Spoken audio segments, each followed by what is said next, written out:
Hello YouTube, Flightsimguy here. I want to take a moment to go over the flight management computer for the Captain Sim 777. Alright, so I have the 777 pulled up. We are in Miami, Florida. Let's go ahead and get to the cockpit. And I want to run through this as quickly as possible. The engine's running. We don't want that. Let's go ahead and power it down. And let's go ahead and start the APU.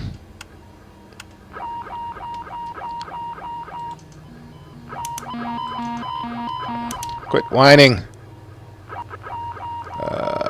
Let's go ahead and turn on a couple items here. Alright. Shift 2 brings up this interface. Click that, brings up the CDU. Alright, now I have another video on my channel. It's in the description below. It talks about doing the flight management computer for the Captain Sim 757. I'd say about 80% of that would apply to this. I'm doing a separate video because there's a couple things in this flight management computer that's a little bit different. So let's go ahead and run through them. I have a flight plan here from SimBrief going from Miami International to Kingston, Jamaica. 30,000 pounds of fuel. Let's see here. Let me go ahead and set up the fuel. 10, 1, 2, 3, 10, 1, 2, 3, 10, 1, 2, 3. Alright. Alright, so first thing you want to do, go ahead and click on menu and then click on FMC, and this takes you to the main index. Next you want to go ahead and click on POS. You want to enter your position so the gyro can start aligning, KMIA. Drop this down here and then copy it over here. This switches on. That means the gyro can start aligning. That's the first thing you want to do. Second thing, click on route, enter your departure, KMIA. Enter your destination, MKJP. Flight number and route can be whatever you want. It's not important. And then you're going to click on next to go to the route. Here you're going to enter all your waypoints. I'm just going to go ahead and enter the first two and then edit out the rest. Save you the hassle. So let me just go ahead and take care of that right now.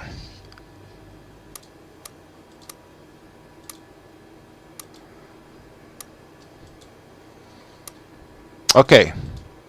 Now, in this case, I entered all the waypoints on the flight plan.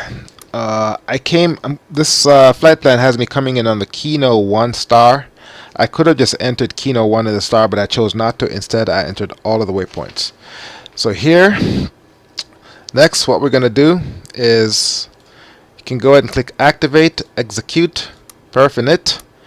Here, you're going to enter your gross weight, and you can get your gross weight from Vehicle, Fuel, and Payload. And here it is, gross weight 352.4. So you enter 352.4. Reserves, 5,000 pounds, just put a 5. Cruising altitude, in this case, for this flight plan, we're cruising at flight level 37. Cost index. Now remember what the cost index is. Whatever you enter here simply affects how fast the engine burns fuel. If you enter a low cost index like 0, the engines burn fuel at a slower rate. If you enter a high cost index like 100, it burns at a faster rate. So since cost is not of consequence to us, just go ahead and enter a cost index of 100. And if you fly for a virtual airline, they'll tell you what the cost index you're supposed to use. Enter that here. Center of gravity, 25%. You want to remember that. Okay? Alright, next thing you want to do is this thrust limb This is your thrust management. You want to have this up when you take off and you climb, but we'll get to that in a second. Takeoff.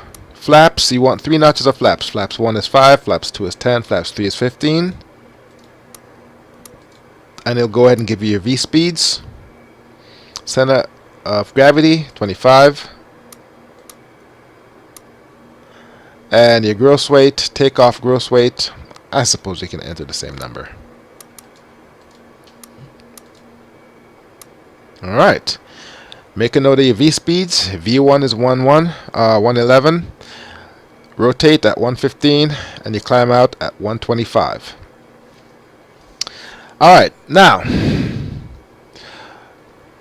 next thing we want to talk about. Let me go over the thrust lem. Once you're at the foot of the runway and you're going to take off, you want to select TO.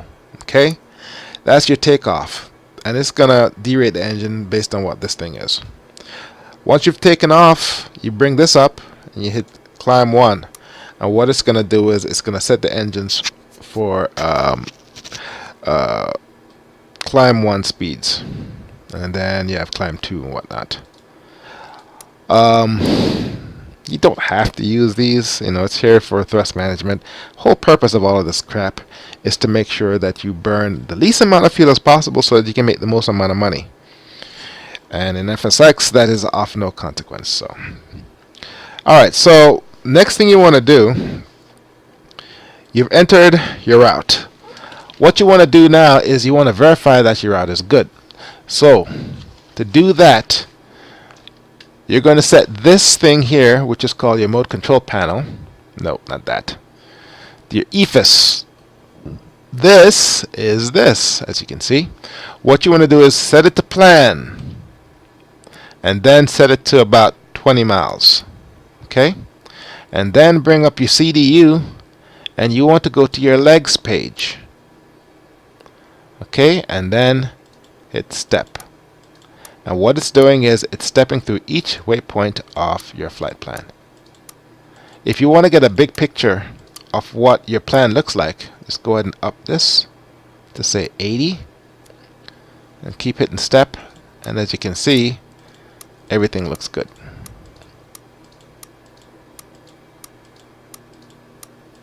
There. Alright. And then we can go ahead and turn this off. Now, let's say you're in flight and you want to make changes to the route while you're in flight. To do that, you got to go to the legs page. You don't make changes to your route on the route page, you make changes on the legs page. So you want to bring up the legs page. This waypoint, Shula, if it's in magenta, what that means is that's the active waypoint. So if you take off, okay, and you engage lateral navigation on the autopilot, the plane is going to turn to find this waypoint. So if you're flying with AIATC, okay, and you're doing what AIATC says to get you up to cruise climb, by the time you're there, you've probably passed this first waypoint. So if you engage lateral navigation, the plane is going to want to turn around and go back to this waypoint. Okay? Also, if you're flying and you're not using AIATC, but you want to manually fly this up until cruise climb, and you've passed this waypoint and you're still hand flying it, by the time you engage lateral navigation, the plane is going to want to turn around and go back to this waypoint. Point is, if you engage lateral navigation on the flight management computer after you've passed the waypoint that's in magenta, the plane is going to want to turn around. You need to get rid of that waypoint. So how do you get rid of the waypoint? Well, you can hit delete, but it won't delete the active waypoint. Alright, before we get to that, let's go ahead and set something straight. The active waypoint you cannot delete.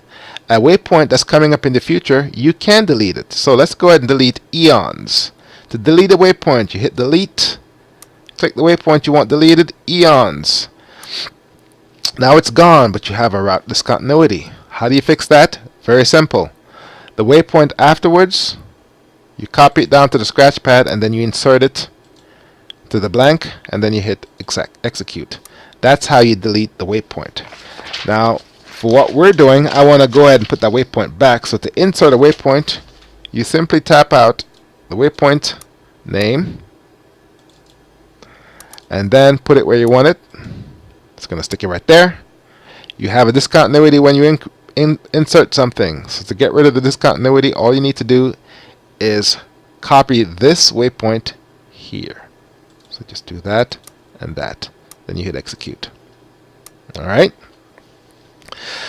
Okay, so let's pretend you're flying along and you've passed these two waypoints.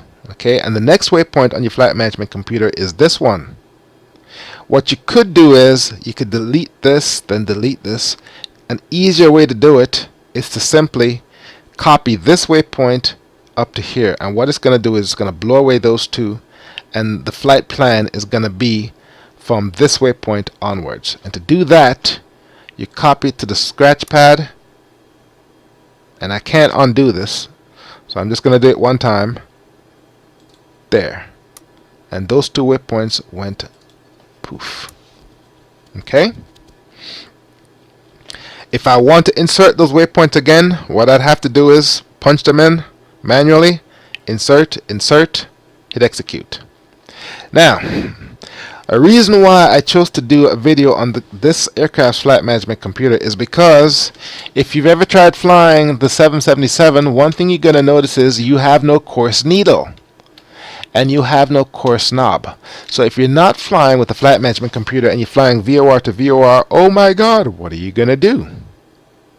Okay? Let's go ahead and bring up the CDU. Now, I'm bringing up Sky Vector on my other computer to help guide this discussion. In this case, we're going from Miami to Jamaica. So let me go ahead and pull up MKJP. And let's go ahead and zoom in. Now, MKJP is Kingston. There are star charts for Kingston. Kingston also happens to have a VOR station on the field. That VOR station is Manley, and it is 111.5. Now, like I said before, there is no Nav Radio. These radios here are comm radios. Let me go ahead and turn them on. These are comm radios. These are not Nav radios. On. Okay? Turn this on right there. Come on, there we go. These are comm radios, they're not Nav radios. Your Nav radio lives within the CDU. And to get to it, you hit Nav Radio. Alright. Take a look right here. Every plane has two Nav radios, a VOR left and a VOR 1 and a VOR 2. In this case, you can make them active on your EFIS control panel. You have your ADF left, your ADF right, your VOR left, and your VOR right.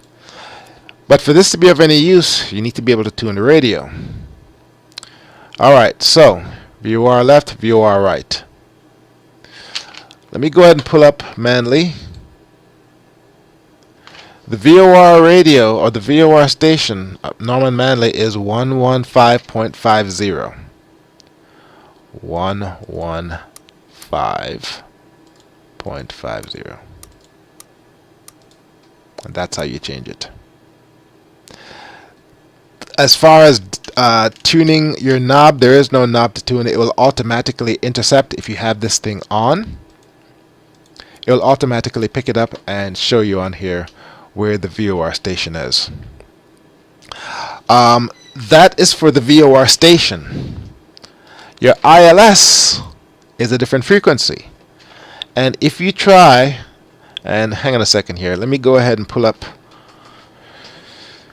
MKJP approach plates. There we go. Let me go ahead and find the ILS frequency for Norman Manley International. I'm going to go to this thing right here, diagrams, approach procedures. Here we go. Alright, ILS runway 12. Let's say I want to come into runway 12 at Norman Manley. The ILS is, or the localizer is 109.1. So you think you just go ahead and tune it right here, right? 109.1. Wrong. I have no clue what the hell these people at Boeing were thinking. Or maybe it's the people at Captain Sim. I have no idea. But this makes no freaking sense. If you try entering the localizer or the ILS frequency, it will not take it in the Nav Radio. It will take a VOR station, but it won't take the ILS. So what are you supposed to do if you want to fly and use the ILS to come in to land? Well, to do that, what you have to do is you got to go to departure arrival. Next page, next page. I'm on the ground in Miami, and this is the reason why it's not doing it. When you come to departure and arrival, it will bring up the arrival, and it will bring up all the runways and your approach procedures. I can't demonstrate that right now, but the point is, it will show you ILS runway 12, and what you want to do is you go ahead and select that, hit execute, and what it does is it puts in all the waypoints for the ILS runway 12 approach into your flight management computer. And what you're going to see if you go to the legs page is you will see this, and then you see a discontinuity and a whole bunch of other waypoints starting at a certain waypoint ending up on the runway at Norman Manley. Alright, and if you come to the screen, what you're going to see is you're going to see your original plan, and you're going to see another set of waypoints in magenta on the screen. Okay, and what you have to do is you have to mush them together, or you have to merge them. Now obviously if you're going to fly the waypoints for ILS runway 12, these waypoints right here don't apply. So what you want to do is the first waypoint off the approach for ILS 12, and like I said, it's going to show up after MKJP. There's going to be a whole bunch of waypoints. What you want to do is select the first one and copy it over one of these waypoints here. That's how you're going to merge the two together, so that you have the waypoints for the flight plan coming from Miami going into Kingston. You're going to pick up the approach for ILS runway 12, and once you copy that over, these waypoints go away. You still have the waypoints for the approach for ILS 12 ending at Norman Manley International, and everything will show up right here. Now that doesn't answer the question about tuning the radio. Once you've selected in the arrival, the list of arrival procedures, once you've selected the one that you want, it will automatically know what frequency to dial in for the ILS. And what's going to happen is, while you fly the approach, by the time you get to go on final, the plane will automatically tune Nav 1 to the ILS, and everything will show up for you. That's a little bit too much automation if you ask me. I'd rather do it myself, but that's how this plane works. So remember, if you want to navigate VOR to VOR, you can come to the Nav Radio page, enter the VOR that you want. It will automatically detect it for you and show you where to fly. If you want to land at an airport with an ILS, what you need to do is go to departure arrival. Just keep clicking till you get arrival. Select the runway that you want and the approach. In this case, it's ILS runway 12. It will enter, or it will add those chunk of waypoints on your legs page, and what you need to do is you need to stitch the approach in with your original plan, and to do that you take the first waypoint of the approach and override the respective waypoint or transition in your flight plan. That way you mush the two together. Once you do that, you can go to the legs page, bring up your EFIS, set it to plan and the appropriate range, and just step through everything.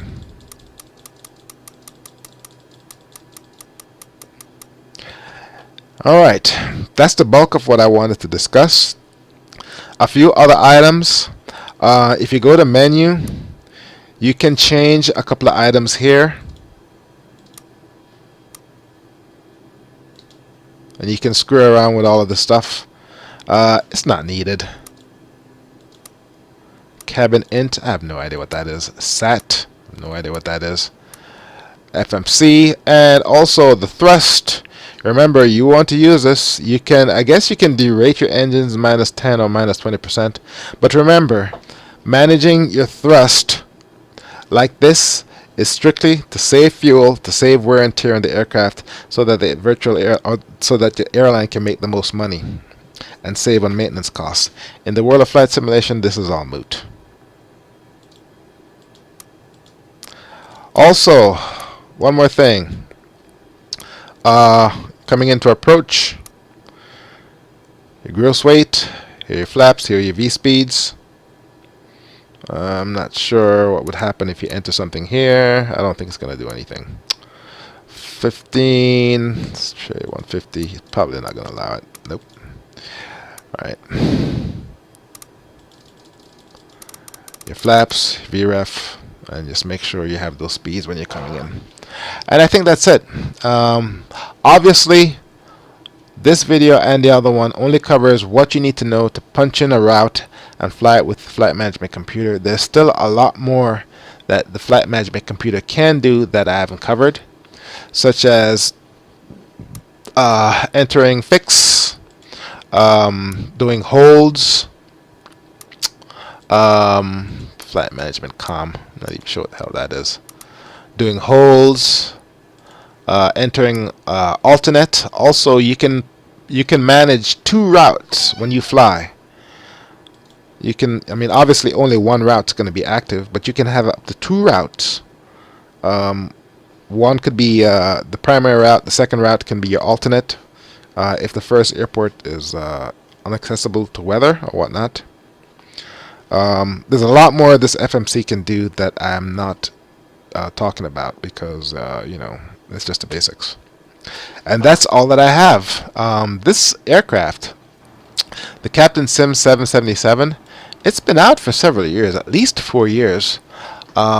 This is P3D, and I've just now started flying with it. And my first flight, I had issues with the autopilot. The second flight, everything worked great. And of all of Captain Sim products that I have, this one so far is the best, is the most polished. And I intend to be flying it a lot more in the near future. Alright, that's all I have. My name is Flightsimguy. Hope you found this video useful. Thanks for watching, and I will see you next time.